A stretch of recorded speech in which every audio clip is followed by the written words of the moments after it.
का लोकतंत्र एक उसकी सबसे बड़ी ताकत है।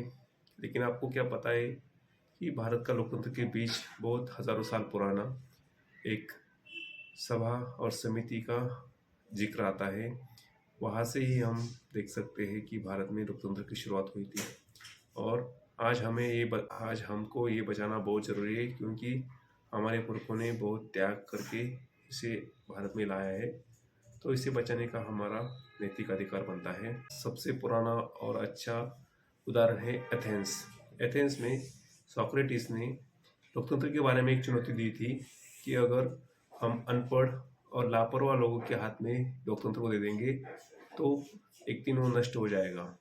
और इसीलिए उन्होंने सिर्फ लोकप्रिय लेकिन अयोग्य नेता के हाथ में अगर आपने सत्ता सौंपी तो निश्चित है लोकतंत्र खतरे में पड़ जाएगा।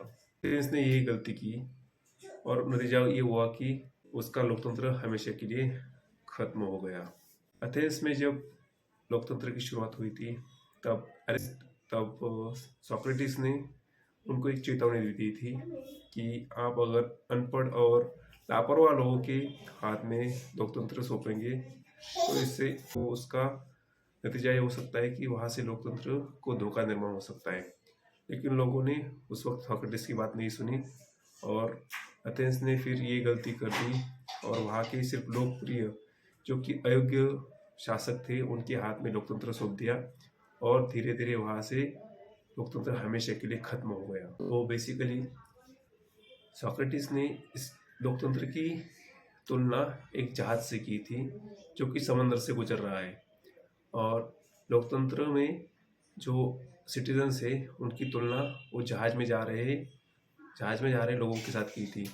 अब जहाज तो पानी में तैरता है और उसका एक कैप्टन बनाना पड़ता है और कैप्टन ही सारे फैसले लेते हैं।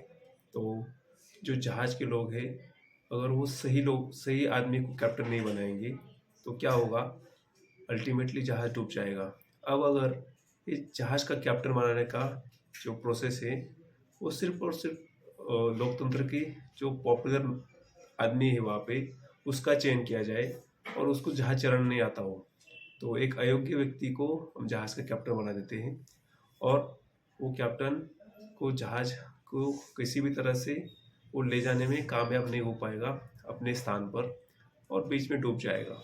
इसीलिए तो हम ये कहते हैं कि किसी भी योग्य व्यक्ति को कैप्टन बनना चाहिए, ना कि किसी सिर्फ एक पॉपुलर व्यक्ति को जो सिर्फ लोकप्रिय हो। इसीलिए हम कहते हैं कि लोकप्रिय नहीं बल्कि योग्य व्यक्ति को ही देश का कैप्टन होना चाहिए, देश का पंतप्रधान होना चाहिए।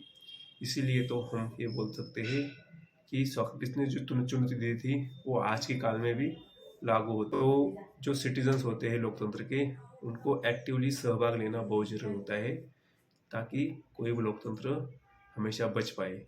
अब अब आप बोलेंगे कि सिटीजन्स पार्टिसिपेशन लेते हैं तो वोट नहीं डालते क्या? सिर्फ वोट डालना काफ़ी नहीं है।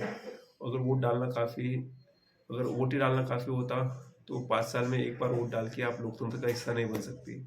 इसलिए आपको कंटिन्यूसली वहाँ पे पार्टिसिपेट करना पड़ेगा। लोकतंत्र का असली मतलब है सक्रिय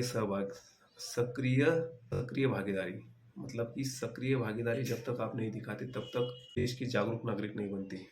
और आप देश के एक सक्रिय सहभाग ले, नेताओं को सवाल करें, नेताओं से उनका काम का हिसाब मांगे और सही फैसले लेने में मदद करें। मतलब कि आप जब भी कभी किसी नेता को आप चुन के देते हो तो उसे कुछ समय गुजरने के बाद उसके काम का हिसाब मांगे। अगर आपको कुछ असुविधा है, समाज को कुछ असुविधा है तो उसके खिलाफ आवाज़ उठाए, उसको आप थोड़ा सा एक्टिवली आपके प्रश्नों पर ध्यान देने को मजबूर करें। इससे ही क्या होगा, उसको भी एक उत्तरदायित्व पता चलेगा कि जो कुछ लोगों ने वोट डालकर उसे चुना है तो लोगों के काम के लिए। और जैसा सोक्रेटिस ने कहा था एक अच्छे कप्तान के बिना जहाज नहीं चल सकता।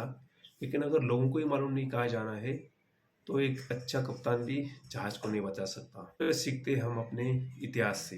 डॉक्टर भीमराव अंबेडकर ने भारतीय संविधान में कहा था कि लोकतंत्र सिर्फ एक व्यवस्था नहीं है तो बल्कि एक सोच है। और लेकिन हम इस सोच को खो देंगे तो हमारे लोकतंत्र को भी वही खतरा होगा जो एथेंस को हुआ था। तो क्या हम तैयार हैं अपनी जिम्मेदारी निभाने के लिए? का लोकतंत्र उसकी ताकत है, इसे बचाना सिर्फ नेताओं का काम नहीं बल्कि हर भारतीय की जिम्मेदारी है। तो चलिए अपने अधिकारों का इस्तेमाल करें, जागरूक बने और भारत को एक सशक्त लोकतंत्र बनाए रखिए। क्योंकि अगर हम नहीं संभलेंगे तो जैसे थॉमस जेफरसन ने कहा था, अगर लोग राजनीति में उदासीन हो जाएंगे तो उनके नेता भेड़िए बन जाएंगे।